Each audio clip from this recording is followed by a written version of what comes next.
हे बकवाड़ा, जिसे तूने अपना समझा है ना, वो जिंदगी भर तेरा अपना बन के रहने वाला है।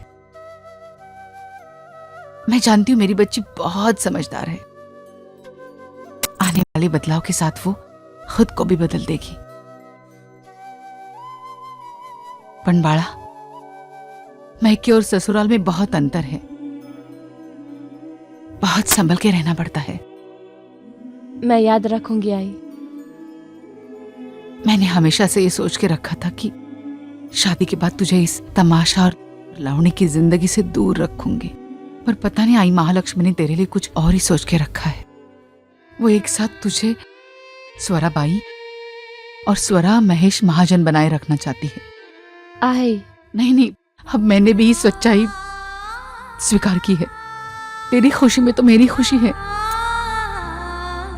तू अगर इस शादी से खुश है तो मैं कौन होती हूँ रोकने वाली। ये ले, ये क्या है? ये मैंने तेरे लिए बहुत संभाल के रखा था। आज तू पहली बार अपने होने वाले पति के साथ जा रही है ना, तो ये पहन के जाना। पर आई मेरे पास तो धत पगली, तो क्या झूठी गहने पहन के जाएगी? जा पहन ले। लगता है महेशराव आ गए, मैं जाके देखती हूँ।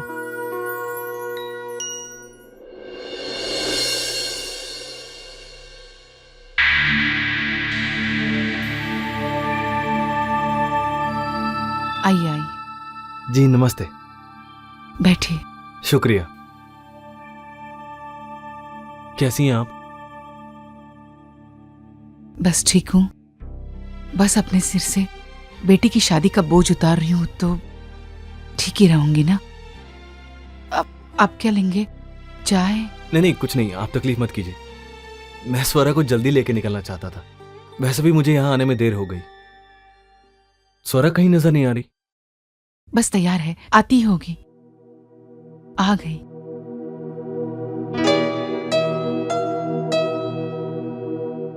महेशराव, आपसे एक विनती करनी थी, बुरा मत मानिएगा। इसका अच्छे से ख्याल रखिएगा। क्या है ना कि जिंदगी में पहली बार अपने सिवा में किसी और के साथ इसे घर से बाहर भेज रही हूं, इसीलिए। आप बिल्कुल चिंता मत कीजिए, भरोसा रखिए। और सिर्फ आज ही नहीं, सारी जिंदगी स्वरा का ख्याल रखूंगा और कभी शिकायत का मौका भी नहीं दूंगा। अभी हम चलते हैं। चले स्वरा? नमस्ते।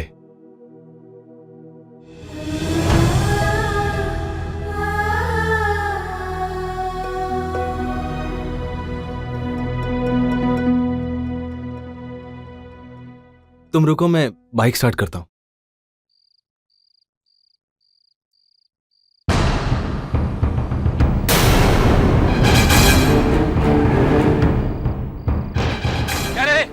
तू ही ना महेश, बहुत मजा लूट लिया तूने। अब तेरे हवाले क्या हुआ? अरे मैंने क्या किया? क्या किया तूने मुझे? पुलिस स्टेशन चल। अरे तुझे बताता हूँ तेरी सारी कुंडली। अरे मैंने कुछ नहीं किया, छोड़ा मुझे। चल।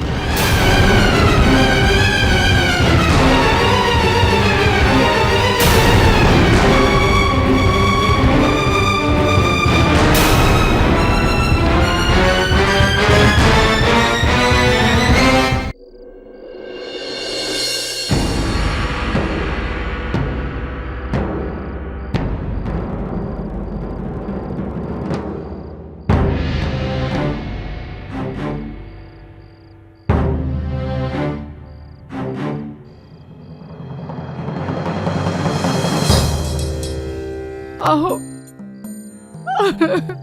काय झालं? स्वरा क्या हुआ? हाँ? अरे तू रो क्यों रही है? अरे कुछ तो बता। वो महेश जी को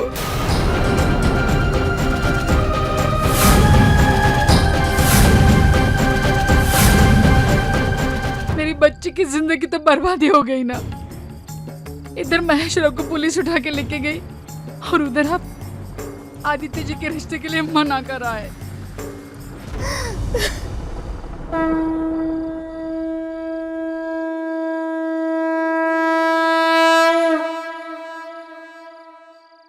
नहीं मंजूड़ा, मैं मना नहीं कर पाया उन लोगों को।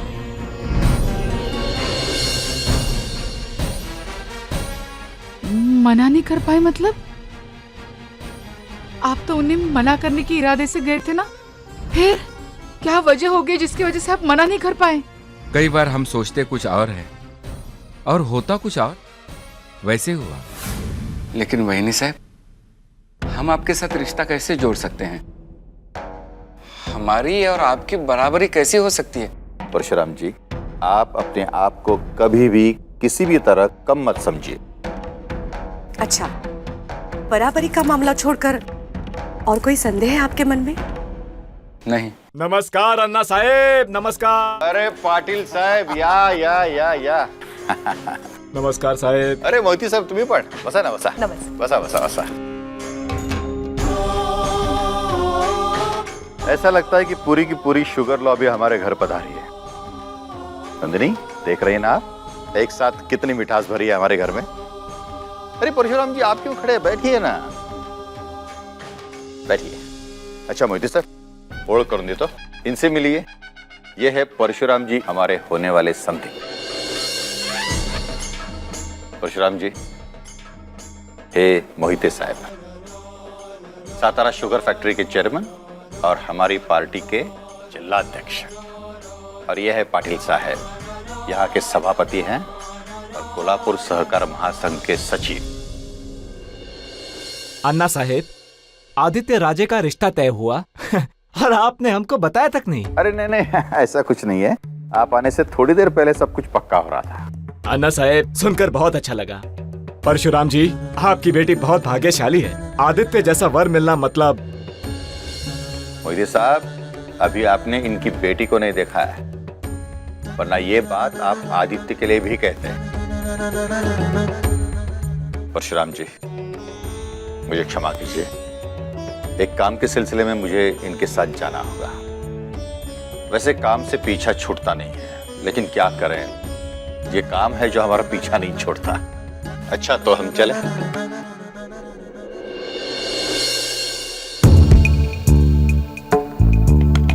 पाटिल साहब, मैं 5 मिनट में आता हूं, थोड़ा सा काम है इनसे।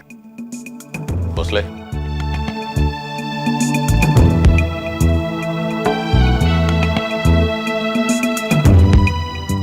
आप कुछ कहना चाहते थे ना हमसे? नहीं, वैसे कोई खास बात नहीं है, बस। तो ये रिश्ता हम पक्का समझे?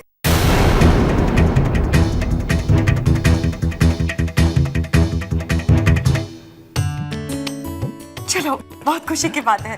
अब देर नहीं करनी चाहिए, इनके हाथों स्वरा के लिए कुछ शगुन भेजते हैं। हाँ बिल्कुल। अरे रागिनी, जरा वो गणपति पापा की मूर्ति तो ले आना।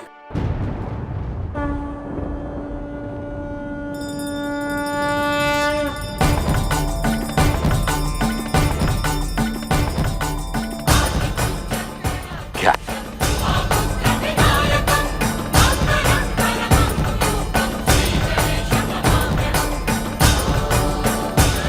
अब कल शाम को हमारी बहू को लेकर आप और आपकी धर्मपत्नी हमारे यहाँ आ जाइएगा, ताकि सबकी मुलाकात हो जाएगी और रिश्ते की बात आगे भी बढ़ेगी।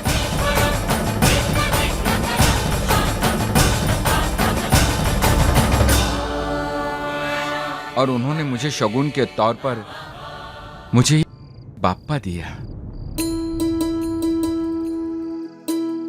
जो कुछ होता है अच्छे के लिए होता है। ये आई महालक्ष्मी की ही कृपा है। चलो अंदर चलते हैं। चल बेटा। बाप्पा, तुझा आशीर्वाद रे बाबा। तूच परशुराम ना? हाँ। चलो निकलो यहाँ से। काय झालं? कौन हो आप लोग? हाँ? शर्म नहीं आती यहाँ गंदगी फैलाते हुए? अरे क्या हुआ क्या? दिखा तो ऐसे रहा जैसे कुछ जानता ही नहीं है। अरे ठीक से बताओ। और तू निकल यहाँ से। ये शरीफों का मोहल्ला है, यहाँ पर 4 मंदिर है और तू यहाँ पर आकर धंधा करती है। क्या बोल रहे हैं आप? नहीं, मेरी बच्ची ऐसी नहीं है। आपको कुछ गलतफहमी हुई है। कुछ गलतफहमी वगैरह नहीं हुई हमें। उस नालायक महेश के साथ काम करती है ना ये? काम करते हैं लेकिन उससे हमारा कोई वास्ता नहीं है। अरे हट! तू दारू के खुट्टे में बैठा है और हमको बोल रहा है कि मैं दूध पी रहा हूँ। चल निकल यहाँ से, निकल। अरे तुम लोग देख क्या रहे हो? थोड़ा सा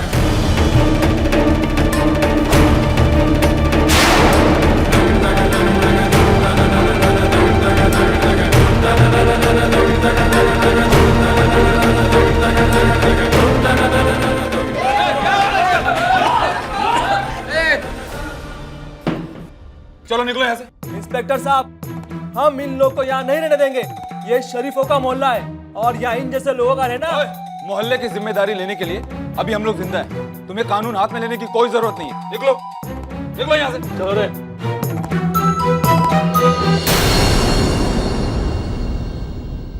इंस्पेक्टर साहब, ये सब क्या है? वो तुम लोग महेश के लिए काम करते हो ना, ये सब उसी का नतीजा है। हाँ, लेकिन हम महेश राव के साथ उसके तमाशा पार्टी में काम करते हैं। ये तमाशा वमाशा सिर्फ दिखावा है। लोगों की आंखों में धूल झोंकने के लिए महेश ने पार्टी खोल कर रखी। असलियत में वो औरतों का धंधा करता है। लेकिन इंस्पेक्टर साहब, हमें तो इसमें से कुछ भी पता नहीं है। फिलहाल तो मैं आप लोगों पर भरोसा करता हूँ, लेकिन हाँ, जब भी मैं आप लोगों को पुलिस स्टेशन बुलाऊं, आप लोगों को अपना बयान देने वहां आना ही होगा। जी साहब।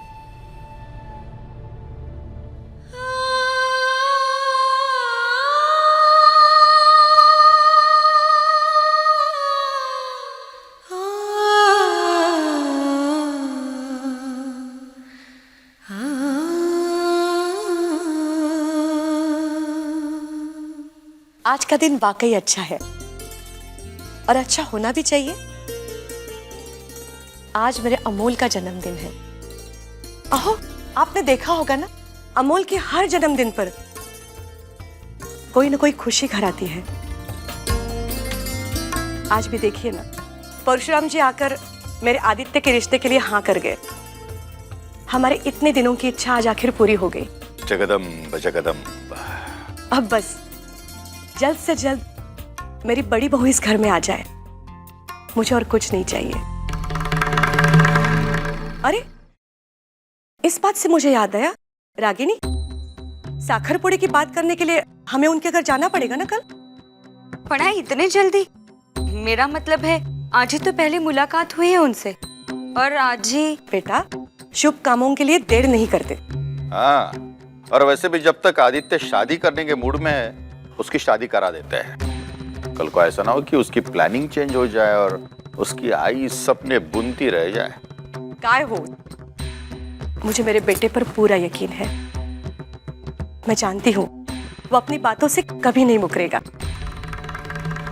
अच्छा बताइए ना, कल का क्या करेंगे? हमें ही जाना पड़ेगा ना? मैं जानती हूँ हम लड़के वाले हैं, लेकिन फिर भी उन्हें बार बार यहाँ नहीं बुला सकते ना, अच्छा नहीं लगेगा। तो कल मैं और आदित्य जाएंगे, है ना बेटा? अरे नहीं आई, कल कुछ इम्पोर्टेंट मीटिंग है मेरी। और तुम्हारी शादी, वो जरूरी नहीं है? नहीं आई, मैं ऐसा थोड़ी ना कह रहा हूँ। आई, वो पूना से कुछ लोग आ रहे हैं और मुझे कुछ इम्पोर्टेंट चीजों के बारे में डिसीजंस लेने हैं। आई प्लीज। ठीक है, लेकिन आखिरी बार मैं तुम्हारी बात मान रही हूँ। आज के बाद शादी होने तक जैसा मैं कहूंगी वैसा तुम करोगे, कबूल? एकदम कबूल। आदित्य बेटा, तुम्हारी शादी होने जा रही है, इन सब बातों में तुम्हारा शामिल होना बहुत जरूरी है। और तुमने अभी तक लड़की को देखा भी नहीं। और लड़कों को देखो, 10 बार लड़की को देखेंगे, उसे जांचने परखने की कोशिश करेंगे, और तुम जो हो। आई, वो सब करने के लिए तू है ना। तेरी पसंद, तेरा फैसला कभी गलत नहीं हो सकता, और मुझे मेरी आई पर पूरा भरोसा है। बहुत खुश है सब। देरी से घोड़ी चढ़ने का यही एक फायदा होता है। हर चीज अच्छी लगने लगती है, फिर चाहे बहू गरीब और छोटे खानदान की क्यों ना हो।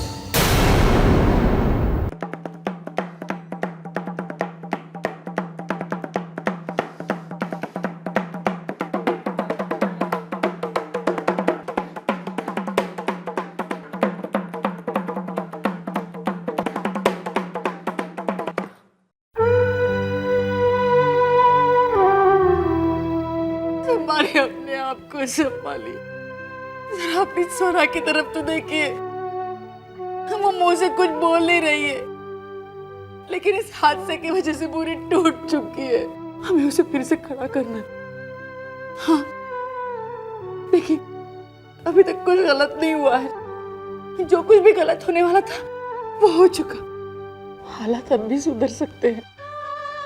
संभालिए अपने आप को, संभालिए।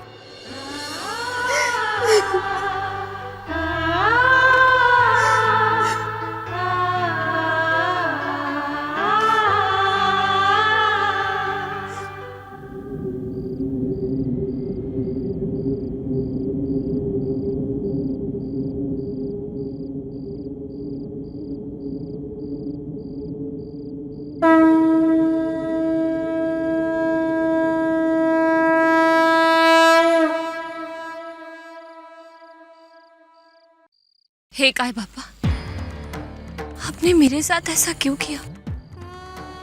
मैं इंसान हूं, फैसला लेने में गलत हो सकती हूँ। इसीलिए मैंने अपनी जिंदगी का फैसला आप पर छोड़ा था, क्योंकि मुझे पता है कि ये फैसला सिर्फ आप ही ले सकते हैं। कहते हैं कि सूरज की किरण और ईश्वर की नजर दुनिया के हर कोने कोने तक पहुंचती है। फिर महेश राव की बुराई आपको कैसे दिखाई नहीं दी?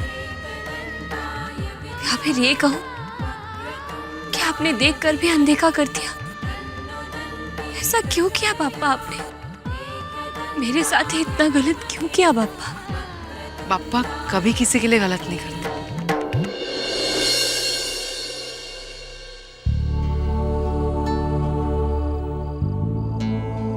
पापा जो कुछ भी करते हैं ना, हमारे अच्छाई के लिए करते हैं।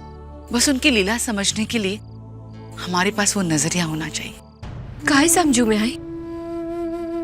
जो कुछ भी हुआ वो सब तेरे सामने ही है ना। मैंने फैसला नहीं किया था। महेश राव को चुनने का फैसला पापा ने किया था। फिर पापा ने मेरे साथ ऐसा क्यों किया? एक पल में सब कुछ बदल के आई। सब कुछ बदल गया, पर ये बदलाव भी तो बापा ने ही लाया है। मतलब? अगर तू अलग नजरिए से देखेगी तो सब समझ जाएगी। तेरे बाबा ने महेश जी को जबान देके रखी थी। अगर उस वक्त तू आदित्य जी के लिए हाँ कर देती ना, तो तेरे बाबा पर जबान से मुकर जाने का दोष लग जाता। पर बापा ने ऐसा होने नहीं दिया। तूने महेश जी के लिए हाँ कर दी और अपने बाबा की जबान की लाज रखी। और बापा ने महेश जी की सच्चाई हम सबके सामने लाकर खड़ी कर। और उधर बाबा सदानंद जी को रिश्ते के लिए मना कर ही नहीं सके। अब ये सब पापा का चमत्कार नहीं तो और क्या है? ये उन्हीं की तो लीला है। बापा ने और आई महालक्ष्मी ने तेरे लिए बहुत अच्छा सोच के रखा, और इसीलिए आदित्य जी का रिश्ता तेरे लिए आया। हम तो बस अलग अलग रास्ते ही टटोलते रह गए, लेकिन बापा ने तो तेरे लिए घर भी तय करके रखा था।